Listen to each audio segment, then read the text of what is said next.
Korban sejati Idul Adha. Suatu ketika Bonang mengajarkan ilmu kepada para murid-muridnya.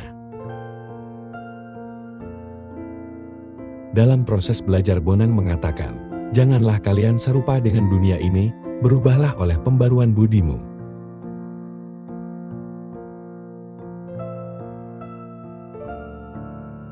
Sehingga kamu dapat membedakan manakah kehendak Allah, apa yang baik, yang berkenan kepada Allah, dan yang sempurna." Dunia ini sedang lenyap dengan segala keinginannya.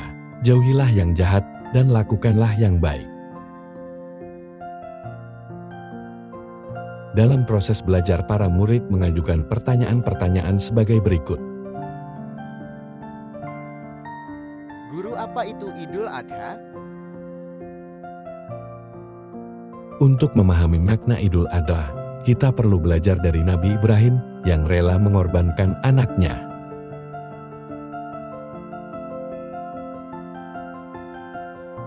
Mengapa Ibrahim rela mengorbankan anaknya? Iman sejati ialah taat tanpa perbantahan. Puncak dari keimanan adalah berusaha taat kepada Allah meskipun di luar nalar. Mengapa Allah menyuruh manusia melakukan sesuatu yang di luar nalar? Allah pasti memiliki alasan ketika menyuruh kita melakukan sesuatu yang berat untuk dilakukan. Apa alasannya?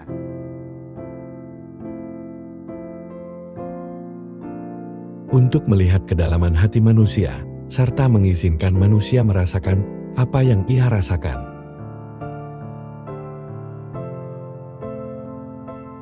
Apa yang Allah ingin Ibrahim rasakan dengan menyuruh ia mengorbankan anaknya? Allah mengasihi semua umat manusia, dan ia tidak ingin satupun manusia binasa karena dosa.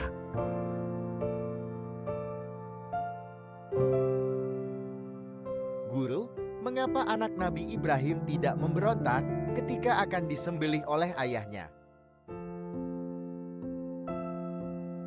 Karena ia percaya Allah bisa menghidupkan orang mati. Guru, apakah wujud dari korban yang sejati? Korban sejati bukanlah sekedar kita membeli hewan kurban untuk disembelih.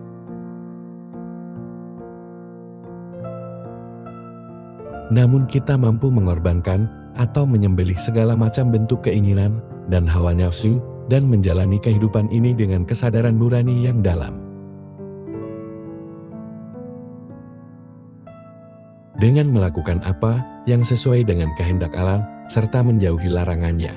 Namun realitanya banyak penyimpangan terjadi yang berujung pada penderitaan.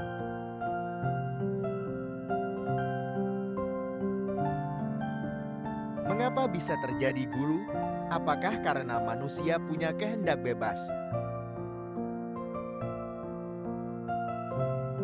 Iman yang puncak tahu, kebebasan bukanlah saya bisa melakukan apa saja yang saya mau, namun kebebasan ialah saya bisa untuk tidak melakukan apa yang saya mau.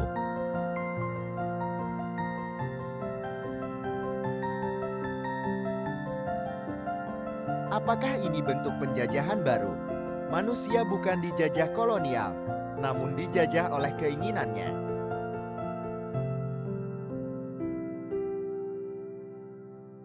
Betul sekali, musuh paling berbahaya dan sangat licik adalah diri manusia sendiri. Kita lihat banyak penderitaan terjadi bermuara dari keinginan itu sendiri.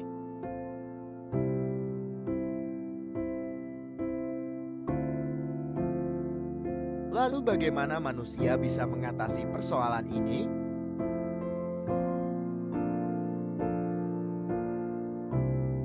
Menjaga mata adalah kuncinya, karena dari mata muncullah rupa-rupa keinginan.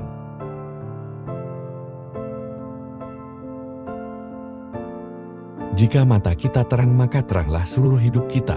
Namun, jika mata kita gelap, maka gelaplah seluruh hidup kita. Lalu apa yang harus kita fokuskan supaya hidup kita terang?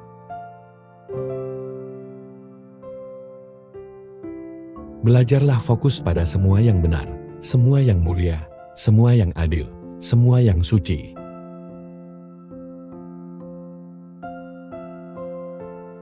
Semua yang manis, semua yang sedap didengar, semua yang disebut kebajikan dan patut dipuji, pikirkanlah semuanya itu. Apa bentuk korban sejati yang diterima oleh Allah?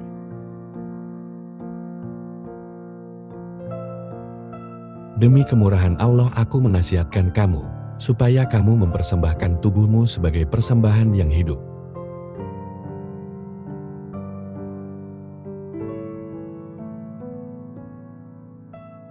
Yang kudus dan yang berkenan kepada Allah, itu adalah ibadahmu yang sejati. Hendaklah kamu saling mengasihi sebagai saudara dan saling mendahului dalam memberi hormat. Janganlah kerajinanmu kendor dalam beribadah. Bersukacitalah dalam pengharapan, sabarlah dalam kesesakan, dan bertekunlah dalam doa.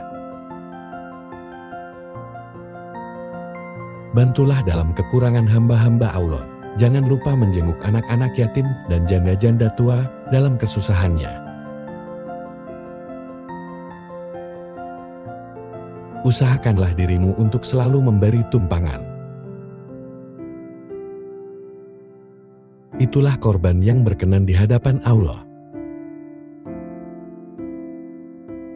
Berkahilah siapa yang menganiaya kamu, berkahilah dan jangan mengutuk. Bersukacitalah dengan orang yang bersukacita, dan menangislah dengan orang yang menangis. Hendaklah kamu sehati sepikir dalam hidupmu bersama. Janganlah kamu memikirkan perkara-perkara yang tinggi, tetapi arahkanlah dirimu kepada perkara-perkara yang sederhana. Janganlah menganggap dirimu pandai. Janganlah membalas kejahatan dengan kejahatan.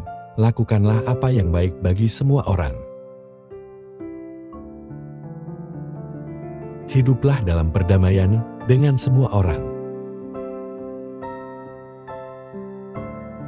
Janganlah kamu sendiri menuntut pembalasan, karena pembalasan adalah haknya Allah.